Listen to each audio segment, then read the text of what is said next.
What would ever happen to the world if the ozone layer is no longer existing?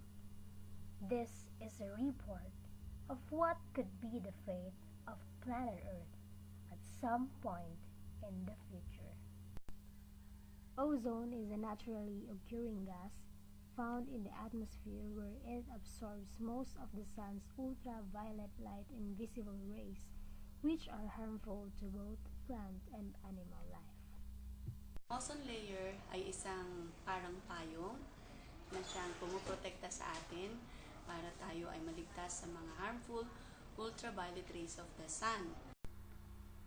Like a sponge, the ozone layer absorbs bits of radiation hitting Earth from the sun.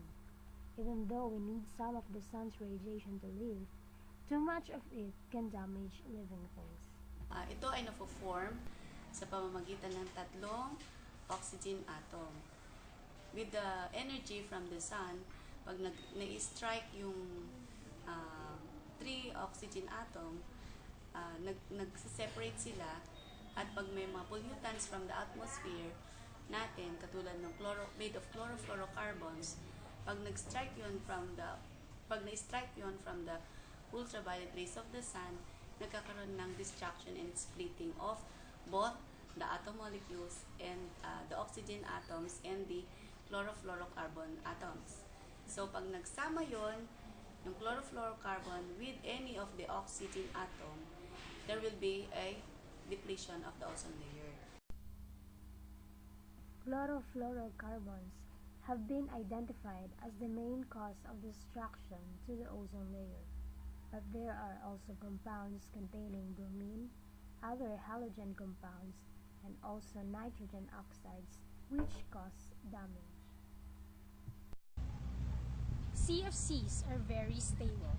They decay slowly and so endure in the atmosphere for up to a century. Ozone holes are popular names for areas of damage to the ozone layer. This is inaccurate.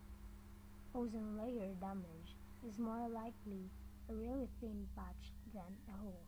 Yung ozone hole actually ay pagnipis ng ating ozone layer.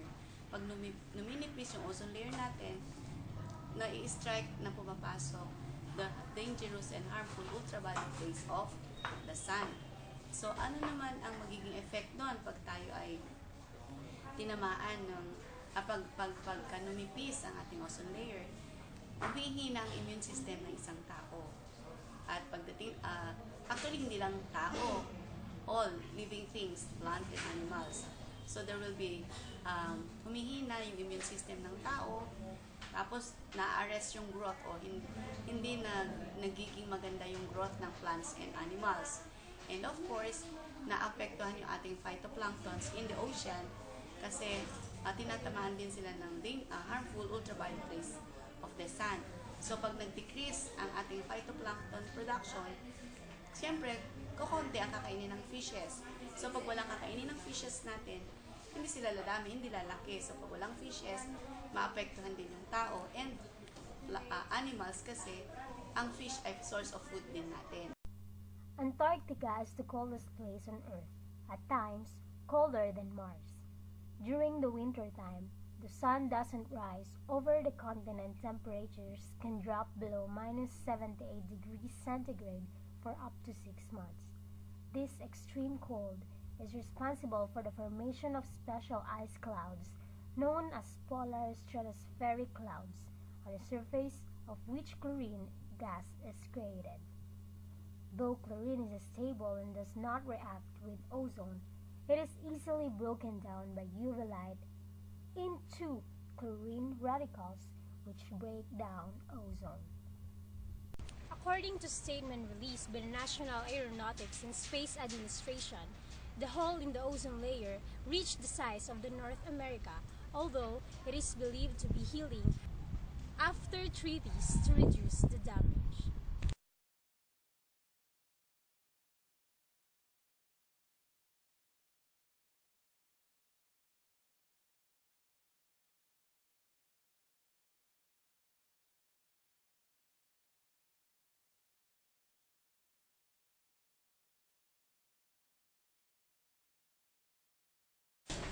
Nakakaalarma talaga ang usapin tungkol sa ozone layer. Bilang isang kabataan, kailangan nating maging aware kung paano lumalaki, kung paano natin matutulungan. Kasi pag lumala pa yan, hindi lang tayo o buong mundo ang maapektuhan nito. Imaginein mo yung yung isang sasakyan na nandun sa sikat ng araw, tapos nasisikatan siya ng araw. Anong pakiramdam mo pag nandun ka sa loob ng sasakyan na yun, di ba? Pagpasok mo doon sa loob ng sasakyan, sobrang init. Ganon din na nangyayari sa Earth. Bilang tao, bilang ako, ordinaryong tao, ano bang pwede kong gawin? Unang-una, first of course, syempre gumamit po tayo ng mga appliances na ozone. Meron po kasi tayong chlorofluorocarbon free. Kasi yung mga refrigerators natin, meron akong ginagamit na ibang refrigerant na hindi nakaka-affect sa ating environment. And then, pwede din natin i-relate sa ating mga kasama na pag nasa outside tayo of the sun, kasi talagang manipis na yung ating ozone layer, maggamit po tayo ng long sleeve, mag-sunglasses. Kasi yung iba, sabi nila pag may eyeglasses, astigmaforma daw. Pero actually sa ngayon, it's already important, or it's already a necessity to use sunglasses, kasi yun nga, dahil manipis na yung ating ozone layer, meron na tayong events of eye cataracts, at increasing yun habang numinipis yung ating ozone layer. Hanggat maaari, di ba sinasabi nga natin, reuse, reduce, and recycle. Kung hanggat maaari, yung mga bagay na pwede nating pakinabangan pa, huwag nating itapon. Some scientists think that global warming could have a negative effect on the recovery of the ozone layer. Some preferred solutions to global warming could help resolve one problem while exacerbating another. Take the idea of releasing sulfur compounds into the atmosphere, mimicking a volcano. This would have a cooling effect but could cause greater ozone depletion. Therefore, ozone depletion has a cooling effect. Conversely, as the hole over Antarctica heals up, it most probably will lead to temperature rises.